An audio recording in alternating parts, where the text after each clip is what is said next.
paano mag-earn ng 6 digits as a virtual assistant but still have work-life balance? Posible nga ba na isang client lang pagkatapos 6 digits na? Very quick answer, hindi nyo na kailangan intayin yung sasabihin ko pang mga tips sa dulo. Quick answer is yes. Maghanap ka lang ng magbabayad ng $11.50 an hour at pagkatapos mag-work ka ng full-time, papalo na ng 6 digits yon. Isang client, weekends off, posible. However, let me spill some tea. Dahil ito lang naman yung gusto nyo, di ba? That's actually such a juicy question. And I saw another person created this video. Hindi ko na screenshot, nalimutan ko tuloy yung pangalan.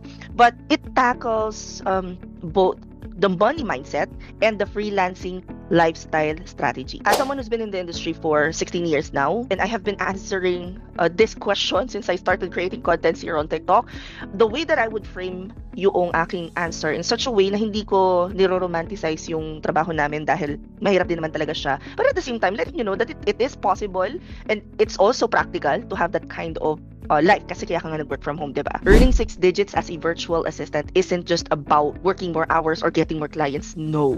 It's about working smarter. And here's how. Una sa lahat, mag-specialize ka and mag-upskill ka. Di ba magsisimula ka sa basic? Pagka alam mo na kung ano yung basic, alam mo na yung industry, familiar ka na sa kung ano nga ba yung ginagawa ng virtual assistant, mag-upskill ka. Huwag kang magstay sa entry-level admin tasks forever. That is why kapag may nagtatanong, meron po ba data entry lang, girl, baguhin mo muna yung mindset mo bago ka pumasok sa industriya na to. Because if ang kaya mong gawin is something na kayang gawin na ng AI, ay elbow ka kagad. You have to learn high-demand skills. Pwedeng social media management, project coordination, content repurposing, CRM tools. Clients pay more for specialized expertise. Pero again, magsisimula ka sa basic, saka ka mag-upskill. Hindi yung wala ka pang alam sa industry, biglang ang gusto mo na is specialization kagad. It's just not gonna be sustainable. At saka baka makuha mo hindi bagay sa'yo. Mga ganun. Number 2, package your services.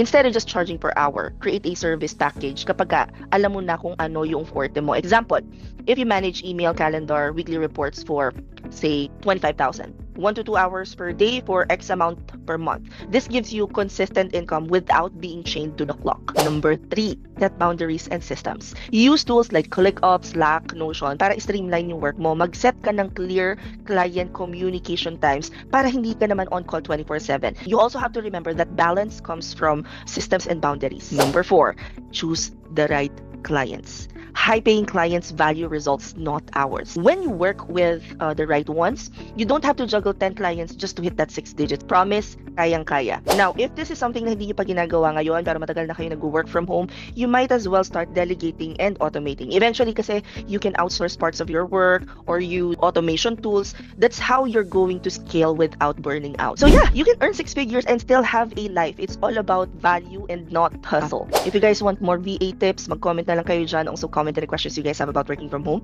and follow for more work from home chismis. I'll see you sa next strategy video natin. Bye!